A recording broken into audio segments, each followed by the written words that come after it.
लोणंद शहरामध्ये कैवल्य साम्राज्य श्री संत ज्ञानेश्वर महाराजांच्या पालखी सोहळ्याचे जल्लोषात स्वागत।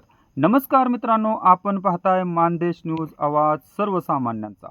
लोणंद येथे पुणे व सातारा जिल्ह्याच्या सीमेवर ज्ञानेश्वर महाराजांच्या पादुकाचे नीरा नदीमध्ये शाही स्नान झाल्यानंतर पाडेगाव टोल नाक्यावर 4 मंत्री व शासकीय अधिकाऱ्यांच्या समवेत स्वागत करून पालखी सोहळा सातारा जिल्ह्यात प्रवेश केला। त्यानंतर सायंकाळी 6 वाजता लोणंद शहरात आगमन होऊन पालखी सोहळा विसावला। उद्या दुपारी 1 वाजता चांदोबाच्या लिंबावरती उभे रिंगण होऊन फलटण तालुक्यात माऊलीची पालखी रवाना होणार आहे। मित्रांनो, आपण पाहत होता मानदेश न्यूज, आवाज सर्वसामान्यांचा। मानदेश न्यूजसाठी लोणंदहून लोणंद प्रतिनिधी पत्रकार दिलीप वाकडे, लोणंद। पाहुयात व्हिडिओ विस्तृतपणे। नमस्कार। संतश्रेष्ठ ज्ञानेश्वर माऊलींच्या सोहळ्याचं स्वागत आता माननीय नामदार शंभूराज देसाई, माननीय नामदार शिवेंद्रसिंह राजे, माननीय नामदार मकरंद पाटील आणि इतर सर्वच सन्माननीय लोकप्रतिनिधींच्या उपस्थितीमध्ये प्रशासनाच्या अधिकाऱ्यांनी सातारा जिल्ह्यामध्ये पाडेगाव येथे केलेलं आहे।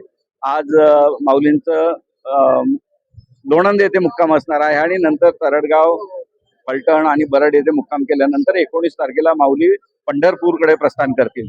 सातारा जिल्हा प्रशासनाच्या वतीने, जिल्हा परिषदेच्या वतीनं माऊलींच्या सेवेमध्ये आरोग्य व्यवस्था असणार आहे, पाणी पुरवठ्याची व्यवस्था असणार आहे, स्वच्छतेची व्यवस्था केलेली आहे, महिला आणि लहान मुलांची व्यवस्था केलेली आहे।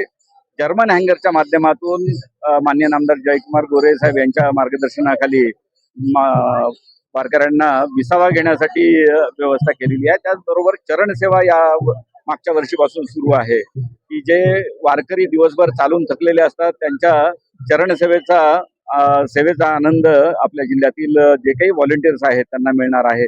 या वर्षीची वारी ही अतिशय आनंदामध्ये त्याचं आगमन झालेलं आहे। मला खात्री आहे की पुढील 4 दिवसामध्ये सातारकर नागरिक या वारीच्या सेवेमध्ये कुठलीही कसर सोडणार नाहीत आणि ज्यावेळेस जिल्ह्यातून वारी प्रस्थान करेल त्यावेळेस ही वारी आरोग्यदायी, निर्मल वारी आणि कुठल्याही अपघात विरहित वारी होईल याची आम्हाला खात्री आहे।